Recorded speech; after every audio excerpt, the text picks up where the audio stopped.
Hi everyone, this is Ricky Spencer and welcome to another of our wonderful series for the Sociology of Media Voices. And today we're speaking with Richelle Menzies, and they are a qualified sociologist and the founder of Central Potential Sexology practice, where they provide education and counselling.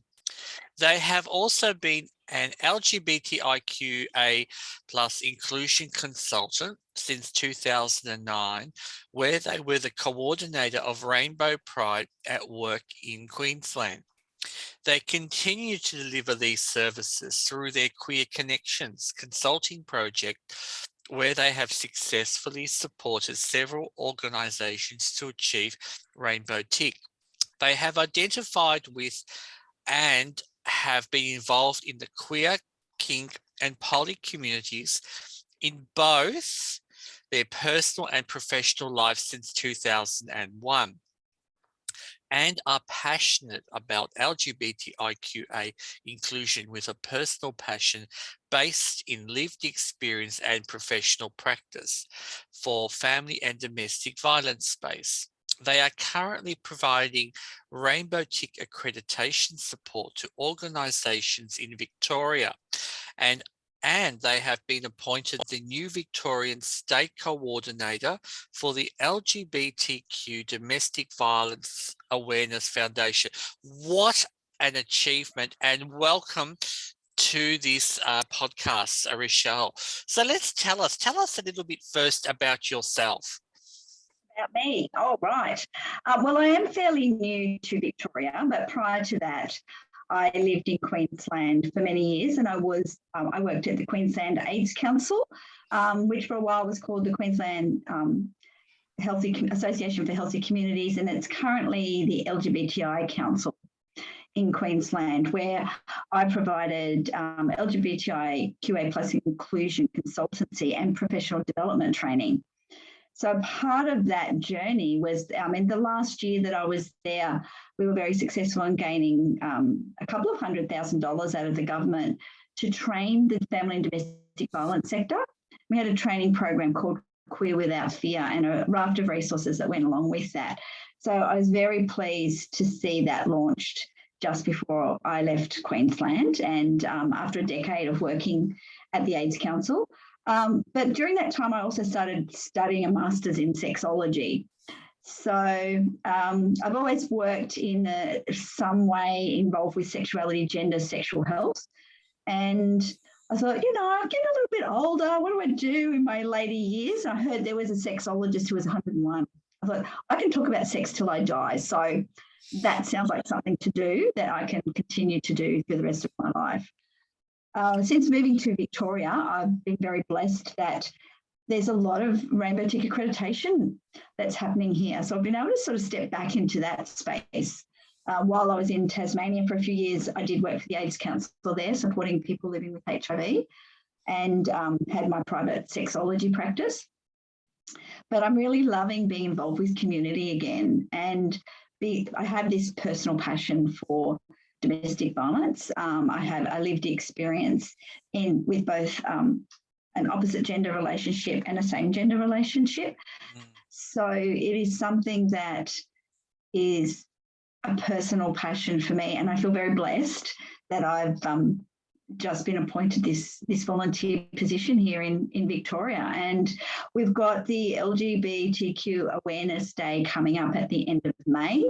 So very excited to sort of get that information out there so that people know that they can recognise it within their own relationships or those around them, and that they can, call it out is the term that I heard you use earlier, Ricky. And I think that's really important, that as bystanders, we have a position where we can call out that sort of behaviour, and it can be quite insidious in the community.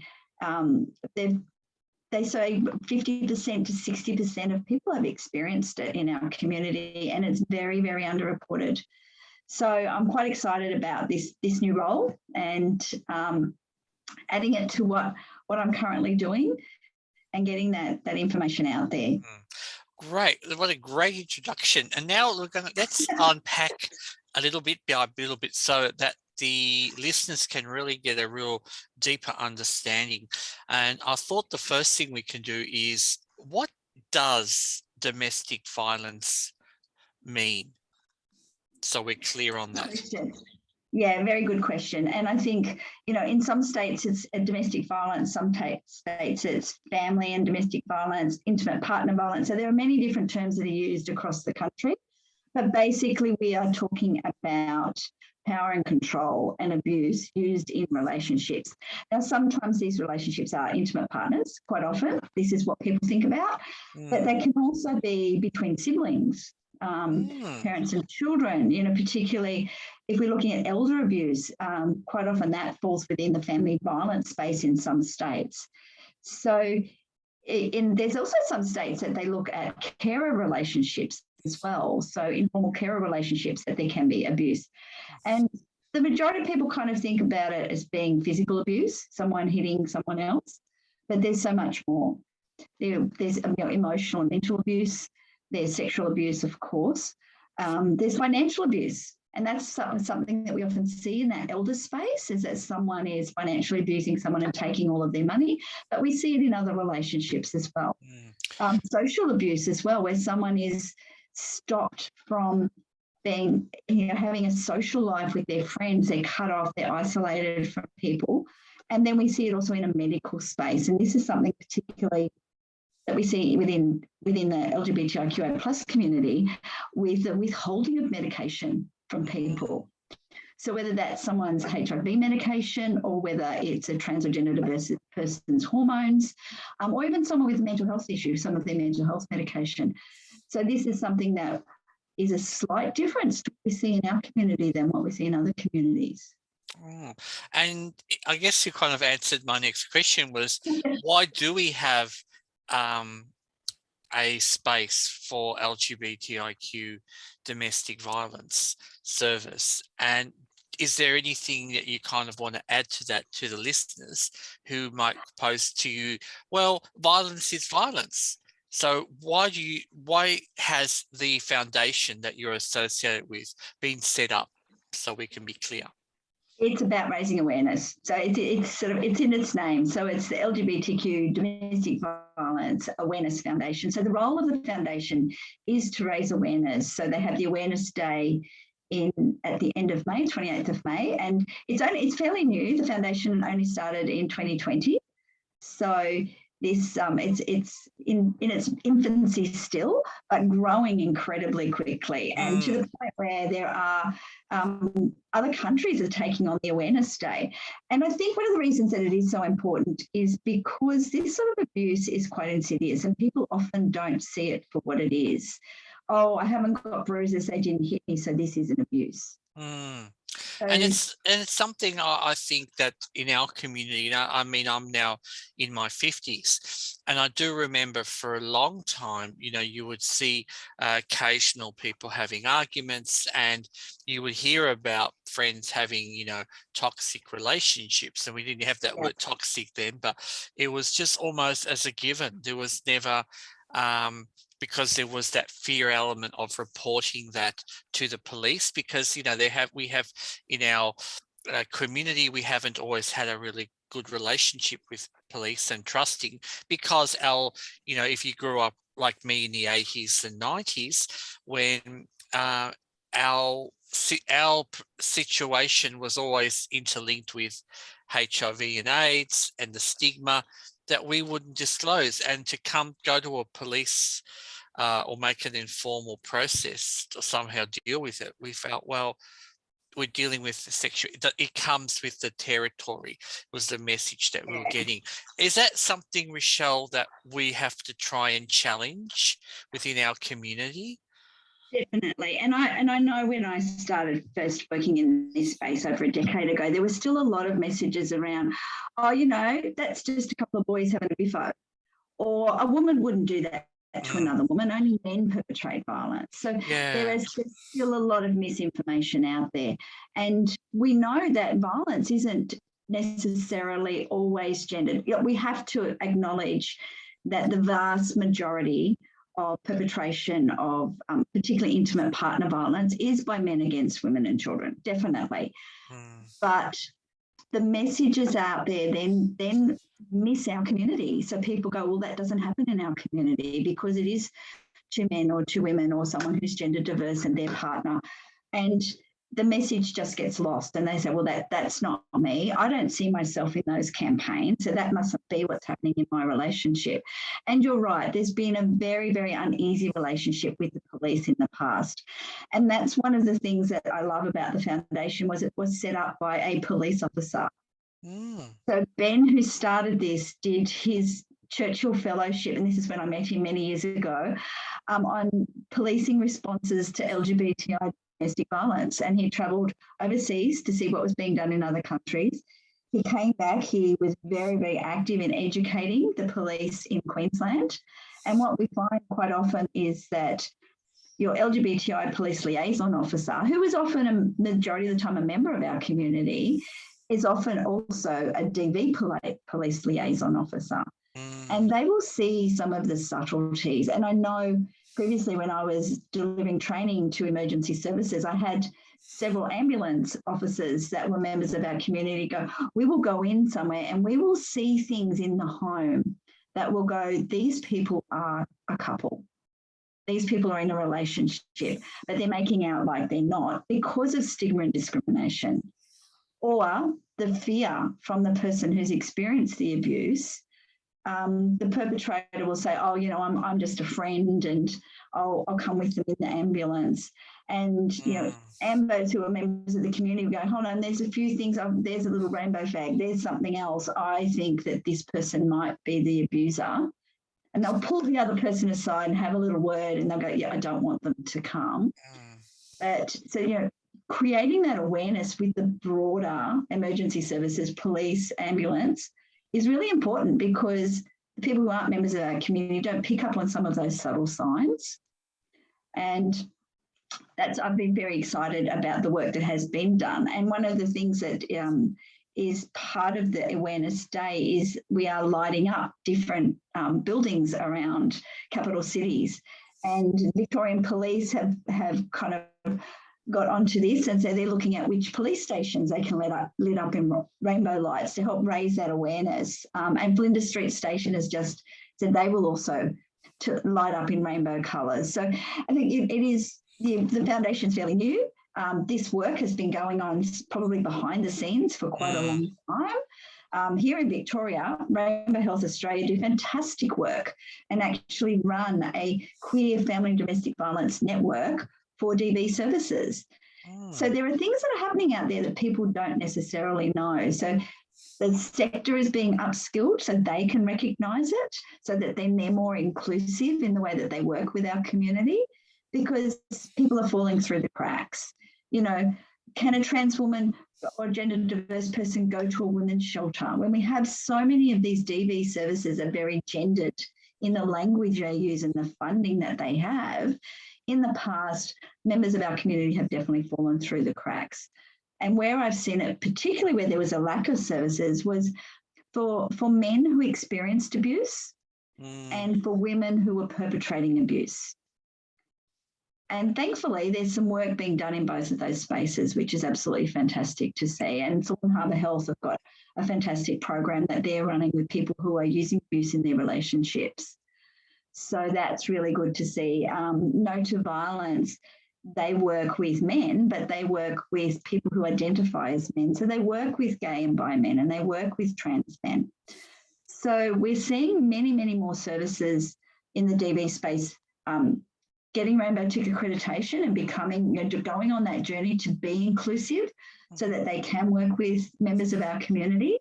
And then that created a great network of organisations to refer through to if there's a specific organisation that's required for different members of the community.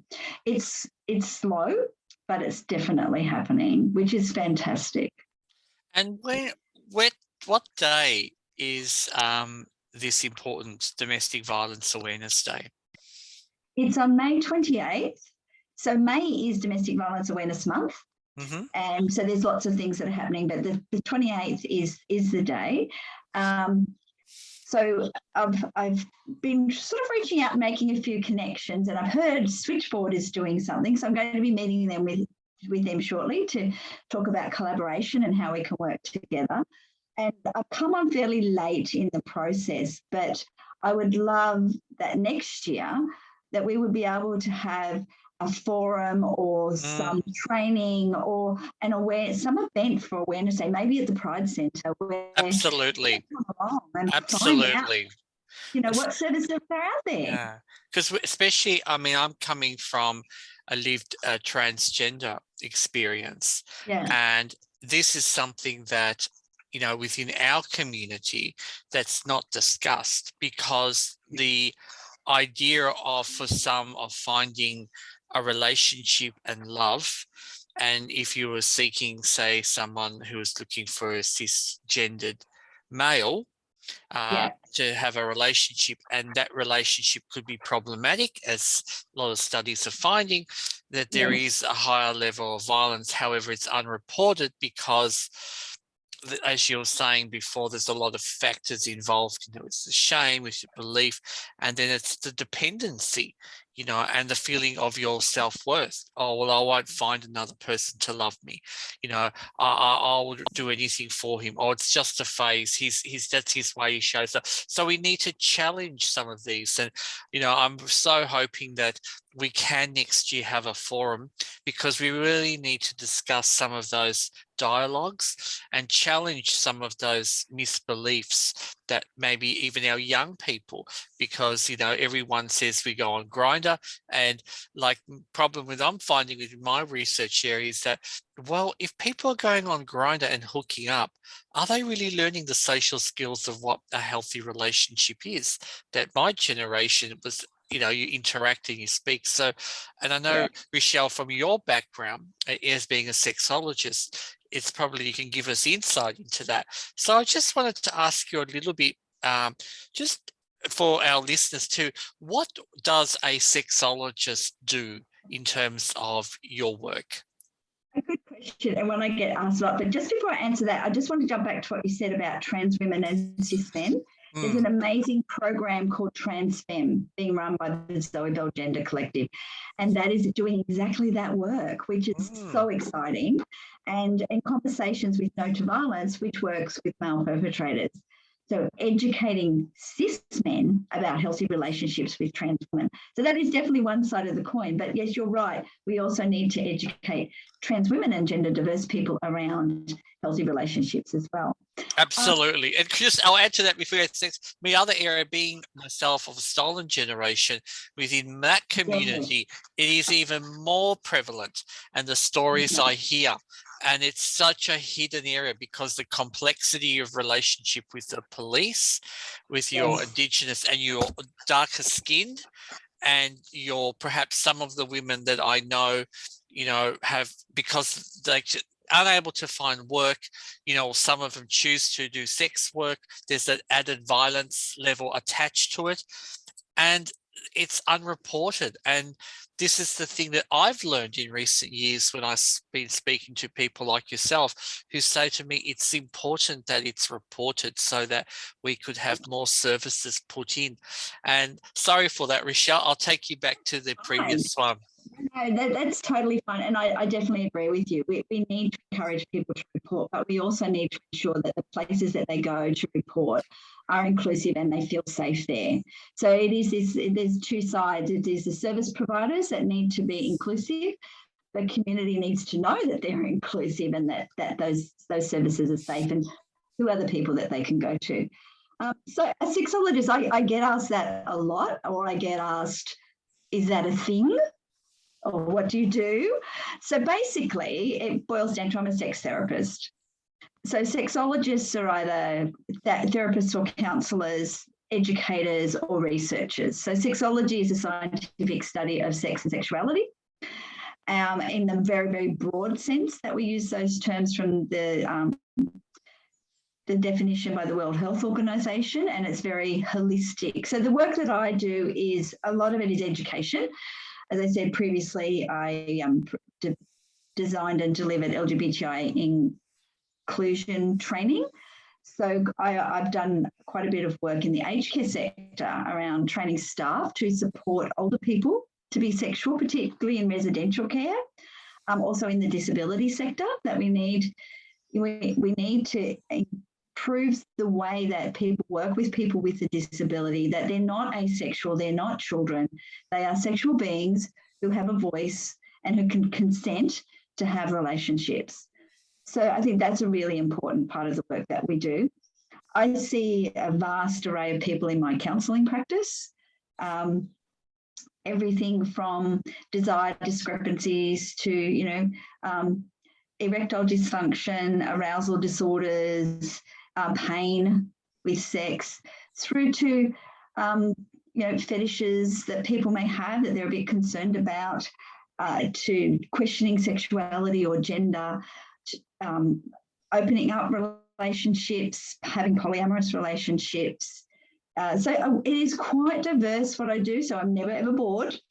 And I just love the work. I come away from seeing my clients and so many of them are like, this is fantastic. I can see they've got a goal, they're working towards it, they're quite motivated, because it's around improving their own sexuality or sensuality or being their authentic self within their relationships, and improving their relationships. And I find a lot of people come along and they just need some information or some validation that how they're feeling is okay and they're not alone. Other people have gone on a similar journey. We do come from a biopsychosocial model, so that we'll look at the physical side of things. So I could, give someone with erectile dysfunction lots of counselling, but if it's caused by diabetes, then I'm not going to help very much. So we need to get the physiology checked out. So quite often I'll refer back to a GP if they have been to one before, depending on what the issue is. There's a range of different things that can impact on our sexual functioning and our arousal. And then we also look at the social. So what has been the information people have got? There's a lot of people that have not had very good sex education or none. Well, they've got a lot of misinformation, or they've been given really awful messages about sex or about their bodies. So we look at that, and then we also look at the emotional and psychological impact of what's going on for the individual. So, and then how that factors into the relationships that they're having. And I think it's something that it's worth for people listening tonight, well, whenever you're listening to this, to really spread that message that people like Richelle, who are specialists in this area, can really help people navigate their relationships and understand their bodies, and of course being with another person and having that a beautiful intimate experience that both people are enjoying their bodies and getting the most out of that, as opposed to, I guess, demystifying and not talking about something that you would say is a natural human process of need and love and response. Absolutely. That's it. I just love that, hearing that. And people put a lot of pressure on themselves, or other people put a lot of pressure on them. So a lot of the work that I do is about getting back to pleasure. Absolutely. A sexologist, a lot about pleasure. And the listeners might be, if people are interested in this area, the Society of Australian Sexologists do have professional development that they do on a monthly basis. So they can jump onto the website and have a look. And because a lot of it is online now, you can tap into professional development right across the country. And there are fascinating things happening across the country in that particular space. And it's very, very reasonably priced for people who are not members of the society. So, if people are curious and wanting to learn a little bit more, that's a great opportunity for them to sort of dip their toes in and find out what they can. But, and what we can also put the link to your website to Richelle. Okay. So if anyone's interested to talk more, Richelle, or book Richelle's services, I would highly recommend you have a look and have a chat with someone like Richelle to really speak to someone who's trained in an area, and as I know Richelle's lived experiences, so you'd be working with somebody who gets it, who understands it Yeah. without being judgmental. And I think that's one of the things that, as a trans woman, you know, who's over 50, sometimes struggles with finding health professionals who can understand what I'm Yes. going through, and not to judge me for, you know, the way I present and my needs, which sometimes are difficult. So yeah, that's wonderful. I just want to now ask you about the campaign. The Yes. campaign for this year is saying #Seen and Believe campaign. Can you tell us a little bit about that, and then what we can do? Definitely. So, seen and believed is basically going back to what we talked about before, that people are not reporting because they're often not believed, and they're not seen for who they are. They're not seen as being in their authentic self and in the relationships that they're in. And people are not seeing that abuse is happening in those relationships. So it's really about bringing it to the light. And that's sort of a bit behind why we have the Light Up campaign. So why we're having, you know, buildings lit up right across the country. In Queensland, there is a gala event, the Light Up Gala event that's happening on a Friday evening. And the campaign has, if people access the resources from the Domestic Violence Awareness Foundation website, there are social media tiles that they can use, and there's a raft of resources. And what we're encouraging people to do is to take the pledge. Sign up and take the pledge that you will see and you will believe. So you will see the abuse that people might be experiencing. You will believe people when they tell you, and that people can then access the support that they require. We want to get it out there. We want to raise awareness, and we want it to be visible. We don't want it to be behind closed doors. So many people have lived a lot of their life in the closet, and domestic violence in our community is another closet that people are shoved into, and that's not okay. Absolutely. And people who know me in my research, and you know that part of my disruption theory is, like, you know, action. That's the third most important stage. And I want to hear the call to action that that our people listening and their Yes. students and their family and friends can do to support this important awareness day. What can we do, Richelle? You can, tomorrow is the new website is being launched. So you can go to the Domestic Violence Awareness Foundation website. You can take the pledge to see and believe people who are experiencing abuse in their relationships, and you can access the resources. Share it with your family and friends, get it out there on social media, talk to people. Just raise that awareness that this is happening in LGBTIQA plus relationships, that people are experiencing in this, and there is support available for them. So we just want to get the information out there and get people back out of that closet and living their true authentic lives in healthy and happy relationships.